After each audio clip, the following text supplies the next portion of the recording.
ಒಂದು ನಿಮಿಷ ಅಲ್ಲೇ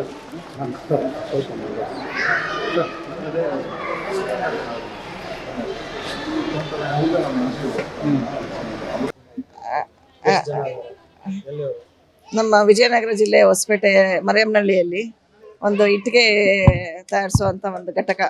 ಆ ಘಟಕದಲ್ಲಿ ನಮಗೆ ನಿನ್ನೆ ಒಂದು NGOದವರು ಬಂದು, ಸ್ಪಂದನ ಅಂತ NGO ಅವ್ರು ಬಂದು ಅಲ್ಲಿ ಒರಿಸ್ಸಾಯಿಂದ ಕಾರ್ಮಿಕರಿದ್ದಾರೆ, ಬಾಂಡೆಡ್ ಲೇಬರ್ಸ್ ಇದ್ದಾರೆ ಅಂತ, ಜೀತದ ಬಾಂಡೆಡ್ ಲೇಬರ್ಸ್ ಇದ್ದಾರೆ ಅಂತ ಹೇಳಿದ್ರು. ಸೊ ಹಾಗಾಗಿ ನಾನು ನಮ್ಮ ಅಸಿಸ್ಟೆಂಟ್ ಕಮಿಷನರ್ ಅವ್ರನ್ನ ಜೊತೆ ಮಾಡಿ ಕಳಿಸ್ಕೊಟ್ಟೆ. ಅಲ್ಲಿ ನಮ್ಮ ಅಸಿಸ್ಟೆಂಟ್ ಕಮಿಷನರ್ ಹೋಗಿ ಅಲ್ಲಿ ರೇಡ್ ಮಾಡಿದಾಗ 37 ಜನ ಒರಿಸ್ಸಾಯಿಂದ ಬಂದಂಥ ವ್ಯಕ್ತಿಗಳಲ್ಲಿ ಇದ್ದರು. ಸೊ ಆಮೇಲೆ ಅಲ್ಲಿ ನಾವು ಎನ್ಕ್ವೈರಿ ಮಾಡಿ ಕೇಳಿದಾಗ, ನಮ್ಮ AC ಅವ್ರು ಎನ್ಕ್ವೈರಿ ಮಾಡಿದಾಗ ಅವರೆಲ್ಲ ಅಲ್ಲಿ ಮಧ್ಯವರ್ತಿಯಿಂದ ಅವರು ಬೆಂಗಳೂರಿಗೆ ಬಂದಿದ್ದಾರೆ. ಸೊ ಇಲ್ಲಿ ಬಂದು ಅವರು ಇಟ್ಟಿಗೆ ತಯಾರಿಸ್ತಾ ಇದ್ದಾರೆ.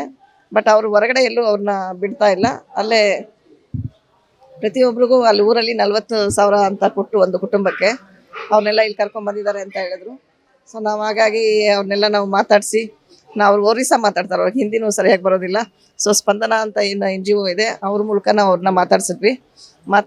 ಅವರು ಅಲ್ಲಿ 40,000 ಪ್ರತಿ ಕುಟುಂಬಕ್ಕೆ ಕೊಟ್ಟಿದ್ದಾರೆ. ಸೊ ಹಾಗಾಗಿ ಇಲ್ಲಿ ವಾರಕ್ಕೆ 500 ರೂಪಾಯಿ ಕೊಡ್ತಾರೆ ಅಂತ ಅವ್ರು ಹೇಳಿದ್ರು. ಸೊ ಅವರ ಏನು ಒಂದು ಇಟ್ಟಿಗೆ ಫ್ಯಾಕ್ಟ್ರಿ ನಡೆಸ್ತಾ ಇದ್ರು, ಅದರಲ್ಲಿ ಯಾರೋ ಒಬ್ಬ ಬರ್ತಿದ್ದ, ಅವನು ದಿನ ಇವ್ರನ್ನ ಟ್ರ್ಯಾಕ್ಟ್ರಲ್ಲಿ ಕರ್ಕೊಂಡೋಗಿ ವಾರಕ್ಕೆ ಒಂದ್ಸಲ ಸಂತೆ ಮಾಡ್ಕೊಂಡು ಬರ್ತಾ ಇದ್ರು ಅಂತ. ಇವರೇ ಎಲ್ಲ ಅಡುಗೆ ಮಾಡಿಕೊಂಡು ತಮ್ಮ ಜೀವನ ನಡೆಸ್ತಾ ಇದ್ರು. ಸೊ ಹಾಗಾಗಿ ರೇಟ್ ಮಾಡಿ 37 ಜನನು ನಾವು ರಕ್ಷಣೆ ಮಾಡಿ, ನಮ್ಮ ಟ್ರೈಬಲ್ ವೆಲ್ಫೇರ್ ಹಾಸ್ಟೆಲ್ ಇತ್ತು, ಅಲ್ಲಿ ಅವ್ರನ್ನ ನಾವು ನಿನ್ನೆ ಫುಲ್ಲು ಅಲ್ಲಿ ಇರಿಸಿ, ನಿನ್ನೆ ಅವ್ರಿಗೆ ವಸತಿ, ಊಟ ಎಲ್ಲ ವ್ಯವಸ್ಥೆ ಮಾಡಿದ್ವಿ. ಸೊ ಈ ದಿನ ಅವ್ರಿಗೆ ನಾವು ಒರಿಸ್ಸಾಗೆ ಟ್ರೈನ್ ಬುಕ್ ಮಾಡಿ ಒರಿಸ್ಸಾಗೆ ಕಳಿಸ್ಕೊಡ್ತಾ ಇದ್ದೀವಿ. ಅದರಲ್ಲಿ ನಮ್ಮ RIಗಳು ಹೋಗ್ತಾ ಇದ್ದಾರೆ ಅವ್ರ ಜೊತೆಗೆ. ಅಂದರೆ ಅವರು ಕೊನೆ ಡೆಸ್ಟಿನೇಷನ್ ಎಲ್ಲಿದೆ ಅಲ್ಲಿ ರೀಚ್ ಆಗೋವ್ರಿಗೂ ಪೊಲೀಸ್ ಇಲಾಖೆಯವರು, ನಮ್ಮ ರೆವಿನ್ಯೂ ಇನ್ಸ್ಪೆಕ್ಟರ್ಸ್ ಮತ್ತು NGO, ಸೊ ಅವರೆಲ್ಲ ಸೇರಿ ನಾವು ಇವತ್ತು ಅವ್ರನ್ನ ತಮ್ಮ ಊರಿಗೆ ನಾವು ವಾಪಸ್ ಕಳಿಸ್ಕೊಡ್ತಾ ಇದ್ದೀವಿ. ಮಧ್ಯವರ್ತಿಗಳು ಇನ್ವೆಸ್ಟಿಗೇಟರ್ ಏನು ಆಗಬೇಕದು,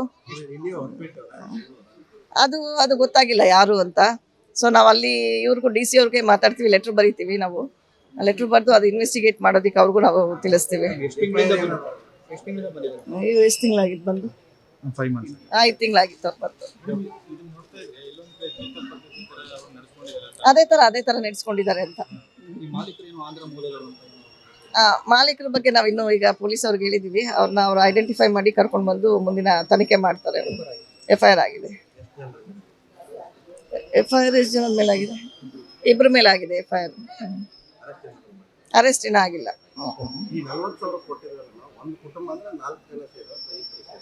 ಅದು ಡೀಟೇಲ್ಸ್ ಅವ್ರಿಗೆ ಗೊತ್ತು, ನಮಗೂ ಲ್ಯಾಂಗ್ವೇಜ್ ಪ್ರಾಬ್ಲಮ್ ಇರೋದ್ರಿಂದ ಅದು ಮಾಹಿತಿ ಸರಿಯಾಗಿಲ್ಲ.